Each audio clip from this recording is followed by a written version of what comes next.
We have been discussing about the foundation of resilience and different generations and era and so on and so forth. Let's talk about generational comparisons. Let's compare your generation to a younger one, let's say like a Gen Z. Uh, what are some of the most striking differences you see in how they approach and overcome challenges compared to what you would do? A great question. So I think fundamentally from an environment standpoint, I think we were kind of learning and adapting to things during probably a time of scarcity where the opportunities were lesser. The options of failure were not considered to be great. And we had to make do with whatever was available in terms of whether we are fixing things or fixing ourselves or looking at things differently, right? So from an environment standpoint, but what's changed now is uh, there's a lot of abundance of opportunities and there's a lot of choice now. In comparison, let's say if I were to be an athlete in my school or college, there were hardly a couple of sports, whether it's like running or relays and things like that. Now, in comparison, now if somebody wants to still be into sports, there are so many avenues which are open in their schools itself, right? Schools nowadays, not just even colleges, they not just have a playground, but they have like a football court. To the latest, what I've heard is some of the colleges even have a golf course where they can kind of start learning that. So you're what's happening is now, let's say if I wanted to be into sports in my initial years of formation, I tried running or sprinting. Maybe I was not good at it. Maybe I came third or fourth. Now there's an opportunity that I can say, okay, maybe let me pick something which is more interesting where I can probably succeed with lesser effort. In comparison, I think the environment earlier was we had only two or three sports. You better had Yes. to do good in one of them to at least get a medal or a certificate. I think that's the environment that's kind of slightly changed the landscape. The second one I would probably say is our pace was more in terms of schedule. You knew your weekends had to be XYZ activities, or your regular school or your college or your initial days of your career used to be like you have a routine in terms of what you can expect. I'm talking about a time when e-commerce wasn't as much. So you had to really plan if you want to shop, do you want to go all the way to a market? How long does it take? What's your commute and things like that compared to what we have now? I think it's more an on-demand life. As long as people think they have the money, they're willing to spend. And thanks to all the evolution in technology, they're able to get those fulfillments a lot more easier.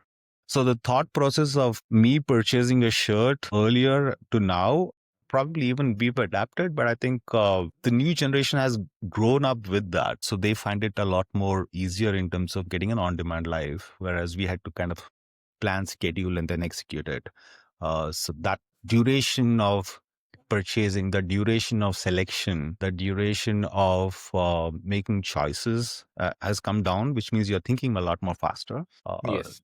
Which probably is a good thing, right? Because in hindsight, if I were to look at it, I was like, was I even spending so much of time and effort and calculations in terms of all those things that I had to do to purchase a shirt? So that I Yeah. think is a lot of pace that's changed. I think the what I'm also seeing with a lot of kids in comparison to what we used to do probably in early college or early career days was validation. I think more it was two things. We had to get a validation from our bosses so that we can get a good promotion and an increment. And we had to get a validation from family saying, is this person settled in quote unquote in the Indian terms where you have a job, you have a vehicle and looking at a house and so on and so forth. But I think now the validation is expanded or not shifted, probably expanded, not just the work and the whole family part, but I think the kids nowadays are more leaning towards seeking validation from their network, from their peers on social media in terms of what they're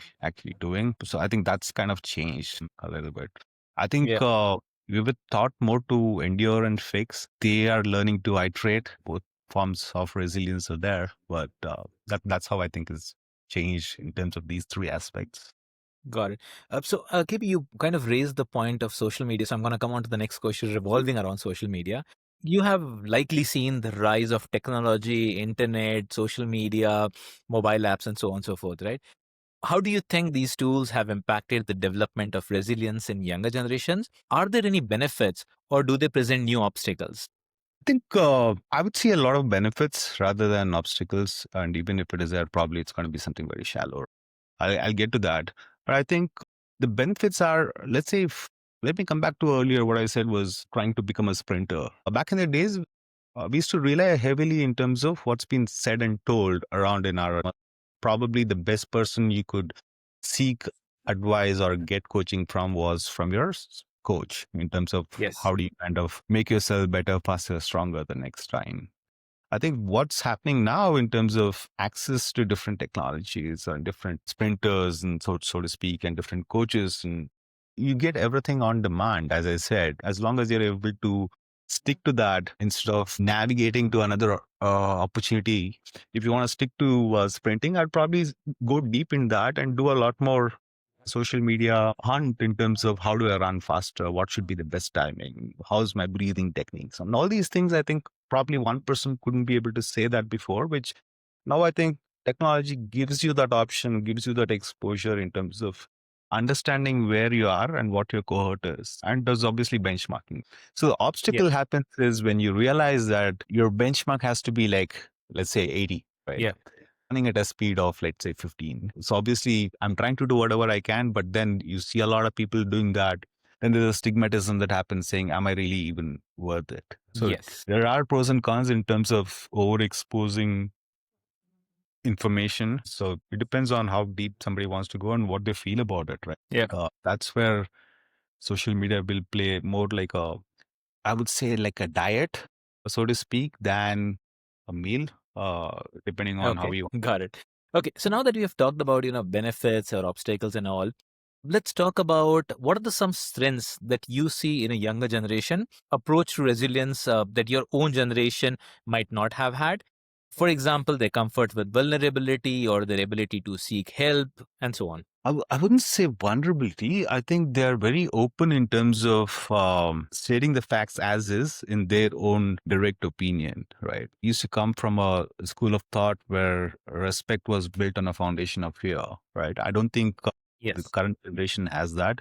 They speak their minds, which is good, which means it's two things, right? One is they get probably a lot more immediate, quicker response, which they can take it and move forward.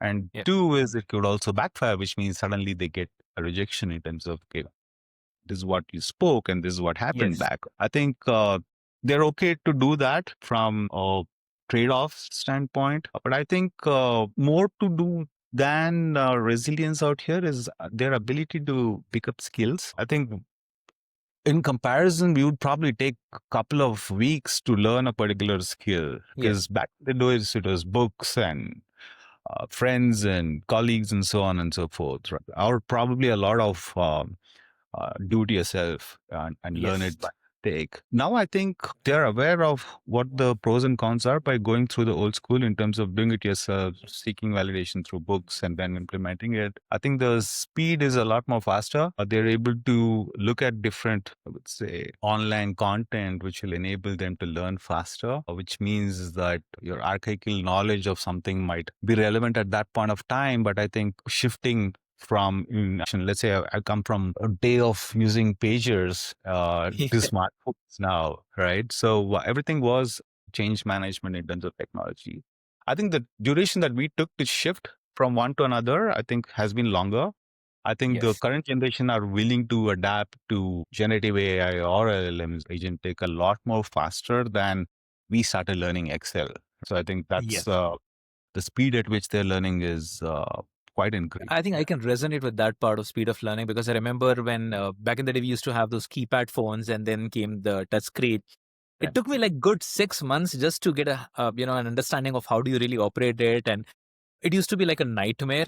I think that really happened with I think most of our generation. Yeah, yeah. So you asked me a question. This is a good one that we spoke about in terms of the strengths the younger Gen Zs have. Yes. I would probably say from a weakness standpoint, just to add on to, while I was doing a little bit of research earlier on the influence of early leadership skills and their corporate success for students. One thing that I've been observing in terms of looking at the reports that's been published specifically from a scope of India standpoint, right? The rise of student suicides has been pretty much on a consistent increase, right? Now, we may be talking about, entertainment, your internet, your Instagram, Facebook, all those things. But on a separate line, coming back to resilience as a subject that we were speaking about, I mean, there are still kids who are jumping off, killing themselves in schools and colleges even today, right? Which Yes. means, are we really talking about resilience in a holistic way? I think what we need to be looking at is, are we even teaching kids resilience from school or from college? Is it okay to fail? In a lot of syllabus, I don't think that's even a syllabus in terms of No, not at how do all. you bounce back in terms of mental health. I'd probably encompass it in a much larger umbrella, like how you have your moral sciences and social studies. I think there needs to be probably a umbrella in terms of how do you kind of make sure you have your mental wellness, not so therapeutically, but I would say at least from a knowledge standpoint, where kids Yes. know what kind of tools they need to use to bounce back from academic failures, from relationship failures, from financial failures. I think that's not taught. Yeah. And I think so in today's era, even the peer pressure of, living up to the expectations of a social media feed or reel has kind of shot up and increased. And that kind of also leads to a lot of depression or uh, the unfortunate things of people committing suicide. And you rightly said that resilience definitely needs to be a part of a curriculum for, I would say, all the institutes out there. Sure. I Yeah. think as a parent, I'm saying this from all my heart. I mean, it's okay for kids to not have the best of grades. It's okay for kids to not have the best of athletics or extracurriculars, but I think they need to be of sound mind, body, and soul when they come out of a institution or a workplace in terms of, are they actually being fulfilled, and they even have a sense of achievement or accomplishment. But that's something, it takes a larger effort. As people say, it takes a village to make this change. Yes. Hopefully someday we'll see that. Yeah. Hoping for that.